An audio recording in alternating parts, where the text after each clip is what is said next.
that I am writing fiction at all. And I've told people, you know, my science fiction, my fiction is more believable than my non-fiction. Mystery Babylon is non-fiction. That tells you what's happening there and everything. But the fiction that I wrote 45 years ago, as I go back and read it, I'm kind of blown away. I'm kind of, you know, it's like, God, how did I know that when I was 22 years old? How did I know that? How did I know what was going to happen 50 years from now? I think that we have access to all of it. And the only reason we don't access it is because the conscious mind believes it's impossible to do it.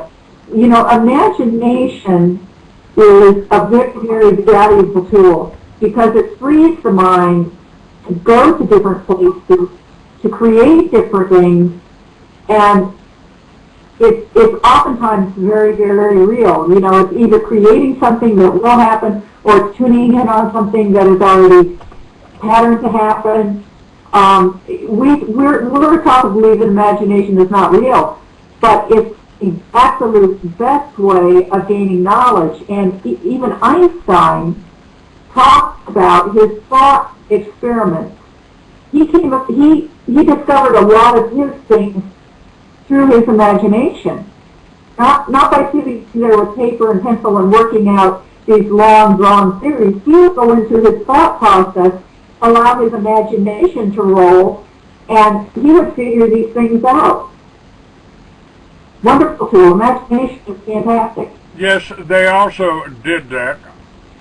They also did that with another gentleman did that, and he was 100 years ahead of his time, Nikola Tesla. Absolutely. Now that gets us around to what the article I came across that I emailed you about these chips that they're going to put in medication. And the company, one of the companies that's going to do this is the company that produces Ritalin, because they don't want these kids thinking like that. They don't want these kids having that. You know, when you're a child and that imagination is so much a part of your world, you live so much in an imaginary, wonderful, playful part of the world, they want to cut that out. They don't want kids going there. They don't want them tapping into what you tapped into. They don't want them being creative. If they can put these little chips in the pills, give the kids the pills, find out when the kids aren't taking the pills, and then make them take the pills, you know, Ritalin just makes people flat. These kids that are on Ritalin have no emotional spontaneity to them. They're just flat. No creativity. And the society doesn't want that. That's a danger.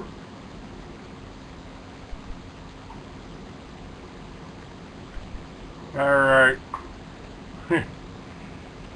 we lost one of our things here. It looks like we did we? No, it looks like we're still broadcasting, still recording and all of those. But they're scared. I think they're scared, Me Sah. I think what's happening here, I don't think they planned for this whole revolution, this whole secession movement.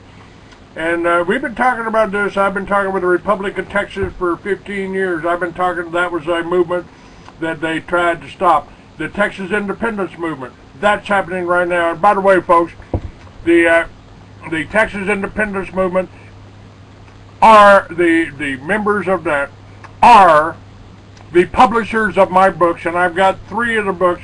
I can't show you all of them right now because we've got a meeting coming up at Truth Seekers meeting, but this is my fiction books, One Bloody Alabaster Eye, Deadly Flashes of Silver. We've also got The True Face of FEMA, which is more important. We're showing that tonight at the Hills Cafe, 4700 Congress in Austin, Texas. We're showing that. And I filmed the first Homeland Security meeting over 10 years ago. It's more relevant today than it was when I filmed it, because they said then, in case of natural disaster of significant magnitude. We'll need 400,000 well-armed, well-trained, organized, disciplined troops to control the American people. And it's happening right now. Right now, this disaster was engineered. This was HARP. We saw the broadcast of HARP in action right there over New Jersey. It was happening then.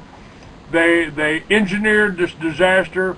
And matter of fact, I just heard, I was just listening to somebody else talking about how the disaster in New Orleans from Katrina, it wasn't Katrina.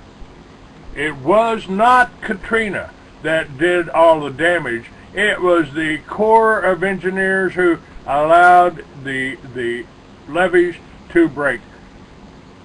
I hadn't heard that. That's interesting. You know, Hurricane Sandy, my sister and I were talking about this yesterday, was much bigger, covered, I think they said 1,000 miles, much bigger than a normal hurricane. And even on PBS last night, the people were complaining, where's FEMA, where's FEMA? They're not to be found, they're not doing much. And then of course FEMA said, oh, well, you know, we're very overwhelmed and we don't have the people and everything. But FEMA's not much of a presence. The people that are helping there are volunteers that are going in, and some of the military, but FEMA doesn't seem to be around much at all. Well, you know, they were in Miami. They were in Homestead after Hurricane Andrew, and they did do something. They were busy, and I got to hand it to them. You got to give them credit where credit's due. Yeah.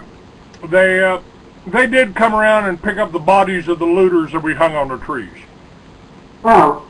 They were good about that. The National Guard brought in a generator to keep the beer cold at the bar, at the biker bar, where a lot of the residents from Homestead came to camp, and the bikers patrolled the parking lots and helped the people. And the bikers did. We ran down a convoy from Fort Lauderdale and took food and diapers and blankets and shelters to the people in Homestead. We were led down by the motormen from the Miami Police Department and the Fort Lauderdale Police Department, and we help people. And that's happening in New York right now. The people and FEMA's trying to stop it. They're trying to prevent it, folks. This is not FEMA is simply, and that's the importance of going to see my film tonight at the Hills Cafe, 7 o'clock, 7:30.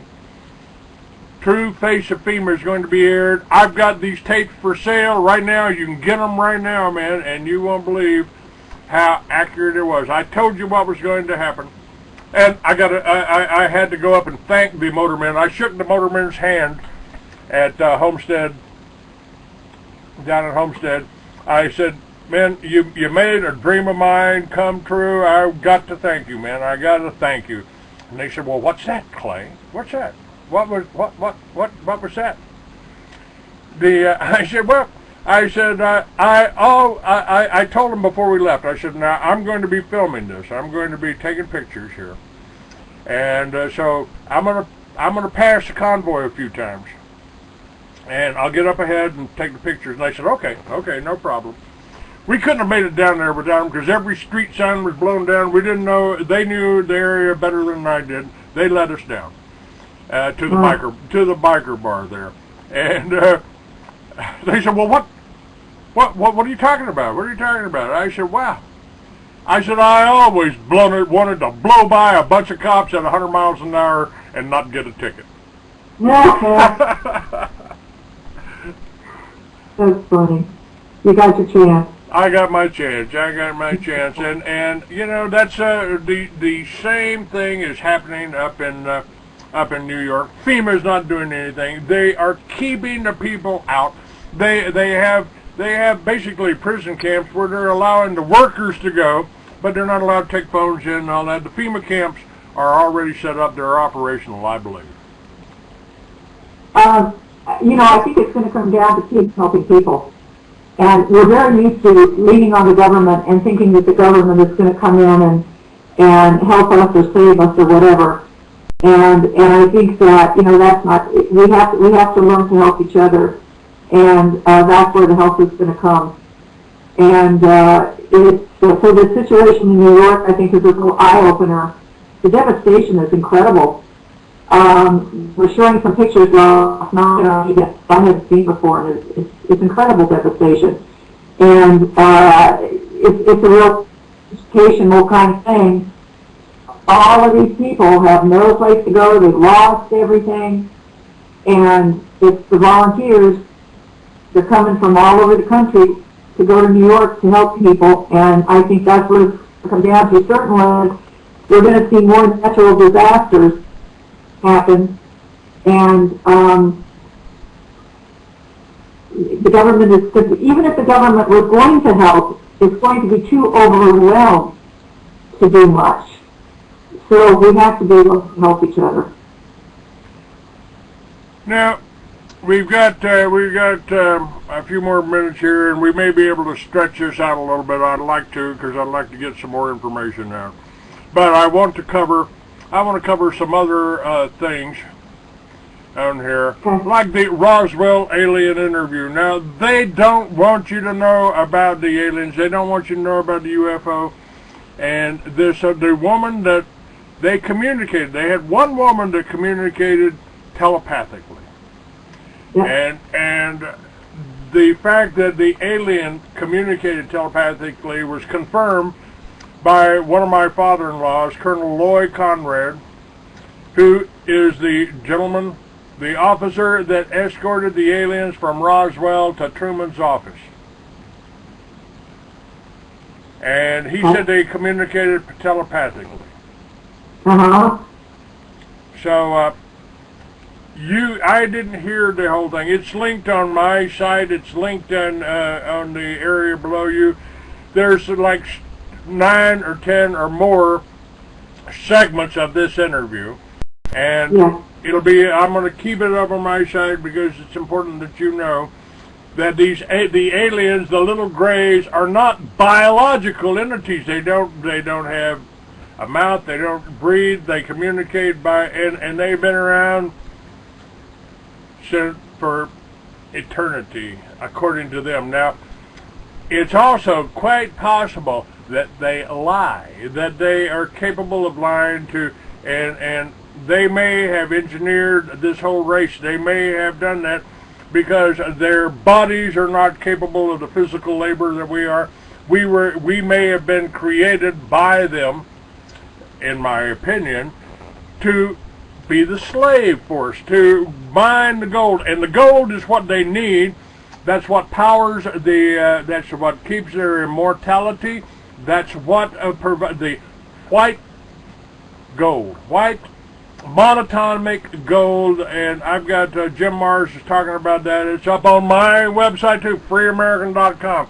And folks, if you want to keep this kind of information going, I need some support. I need some help. I need some donations. You can buy my books. You can order my books. And that's starting to happen now. People are starting to order the books. They are being printed by the Texas Independence Movement. They are being sold by the one person that's been telling you, and that helped write this. I've been telling you about this for 25 years, man. I brought Alex Jones into it, and as far as I'm concerned, where any problems Alex and I have had in the past is over now, because we got a bigger problem and we got to work together. And I don't care whether you're Jewish, I don't care whether you're Muslim, I don't care whether you're Christian, I don't care whether you hug trees. We got to work together because we've got an enemy to defeat. And it may be the Greys are not our friends. Maybe they're not. I want your opinion. Go ahead. This interview has a lot of very deceptive information in it. And the Greys have been around for a long time. I agree that we have been genetically modified many times by different alien races on this planet. And basically it was to be a slave race to mine the metals. the Greys are the ones that do the abductions, and they need our DNA because they are dying out because of what happened on their planet. Now, this little Grey that was interviewed by this woman made a lot of deceptive statements and was supposedly channeling information from a space station in the asteroid belt. And we need to be very careful about this because these guys are not friends. They need us. We don't need them. They need us. They need what we want. They're abducting people. You know, this little Grey in the interview said, well, we're just observing. Well, that's not true. It's these Greys that are abducting people. The people that are abducted have very traumatic experiences, a lot of pain involved. Nobody comes back saying, oh, it was wonderful, and they're wonderful, and they're going to save us. Not with these little guys. And I've worked with several of these people. They all have deep, deep, deep trauma. And so they're not just observing. He talks about, this little Grey talks about Moses teaching the monotheistic God, the one God that's up over here, and we can't reach it, so to speak. That was not what Moses ever taught. He said, like Jesus, don't you know you're gods? Don't you know God has given you? He talks about how controlled everything is, that we are totally controlled by these aliens, that we can't get out of it. Even when we die, our soul can't get out of this. We're trapped. We come back. We come back. It's very depressing to read this because it makes you very hopeless, which is what they want. If we believe these lies, if we believe we don't have the spark of God in us and that we can connect with that and that we can absolutely stand out of like Jesus did, then we are vulnerable to their manipulation and their control, is what they're after.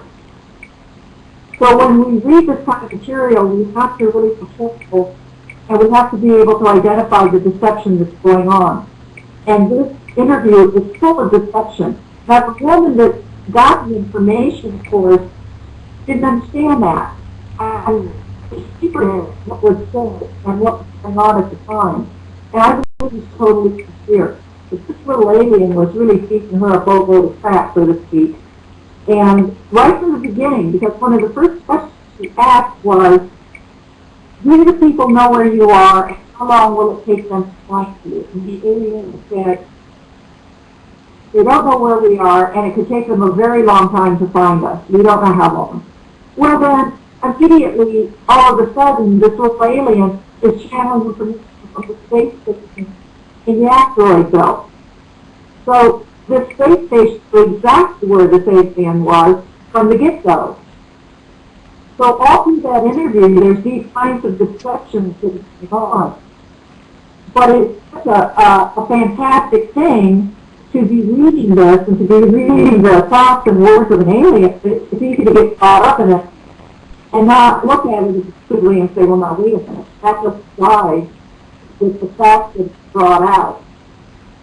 So we need to be very careful. This alien really was not telling her, you know, 50% lies, 50% truth. Always covering up the truth with the lies. It's an interesting interview. I think it's going to get widely read. I hope people don't think these little Greys have become rescuers, because they're not. If they come, invite you to go on their spaceship, I wouldn't go. Nobody that I know that's been up there has had a very good time. Or been treated very well. But it's, and it's these little Greys, or who they represent, that have made the agreement with our government that will trade technology for being able to abduct people. That's and right. And at first it was, well, we're just going to take a few people, you know, we need the DNA. But they take whoever they want, the government can't stop it. And they are interbreeding with us. There are many, many women that have been taken up, impregnated, put back on the earth. About the 4th or 5th month of pregnancy, they take back up. All of a sudden, there's no fetus in the womb. The baby's gone. They drop the mother back on earth, and they've got now this hybrid being that is revitalizing their race because they're connecting it with biological DNA and is saving that. So they're using us. You know, that makes sense. I mean, they've gone after the cattle too, for some of that same reason. That's because the cattle are pretty compatible. The DNA from the cattle is actually pretty compatible with ours, or what they need, what they look for. Right. Right. And I think we may have a little bit of connection with the sheep too. So that's. But you know, I again the articles that I wrote so long ago, and what I did so long ago is the way I put it is that what we call angels, what we call demons, or what we call gods, were genetically modified humans that were long-lived, and just like the Bible, you know, we could live 1,000 years. We were engineered to live 1,000 years. They don't want us doing that because we gain that kind of knowledge, we gain that kind of power, and we regain our racial memory. They don't want that, do they? No, and the other thing about this is people cannot discriminate between what is an extraterrestrial, what is an alien, what is an angel, what is an ascended master, what the difference is, who's who and what's what. And people get these things so confused, and they want to say that, they want to throw the baby out with the bathwater, so to speak, and say, now all of these, there is no God, it's all these aliens, it's these aliens we thought were God. There is God, there is God energy, there is God mind, there is creative force, which we carry in us. There are beings that are beyond having to reincarnate on this planet, that are in their light body. There are these divine beings, like Jesus showed us when he ascended. He's not an alien. You know, they go to these UFO conferences, I've been to a couple of them, that's a trip, and they talk about Jesus coming out of the spaceship saying, you know, I'm your captain. And and my name is Sananda. Anytime you hear that name Sananda, that is an imposter. That's not Jesus. Jesus uses his name Jesus. Let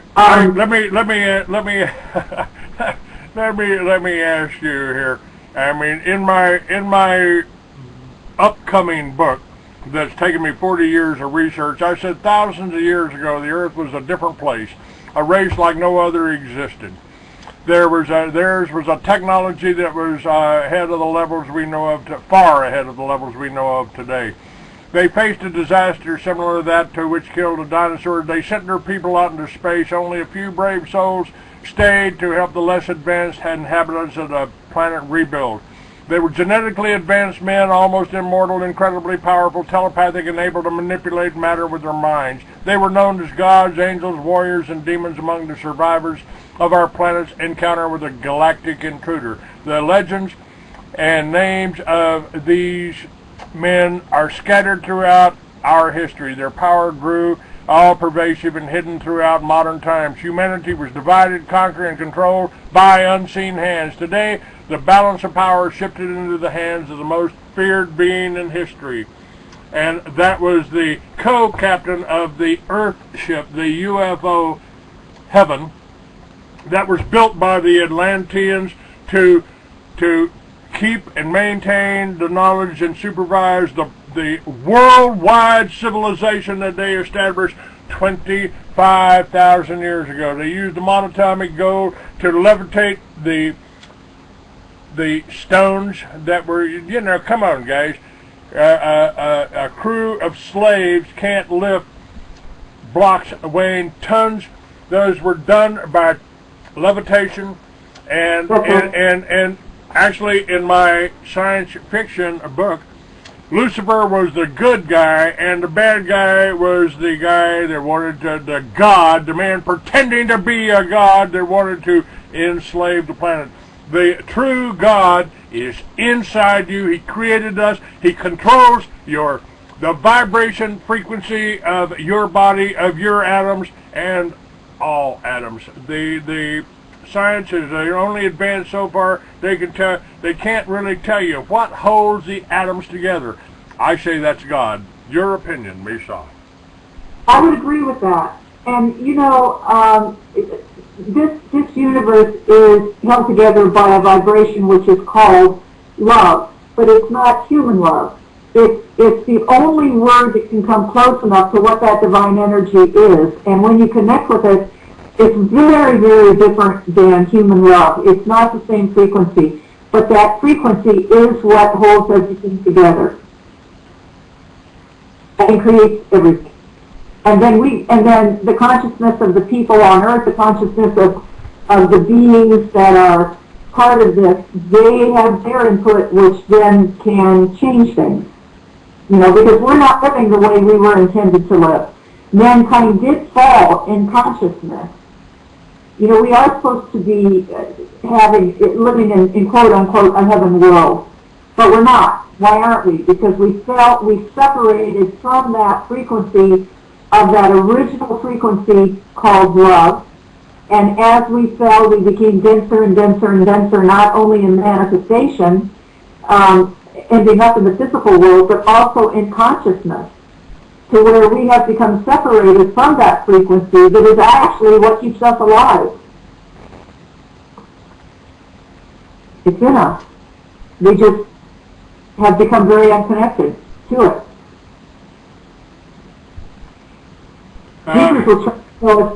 Jesus was trying to show us how to get back to it.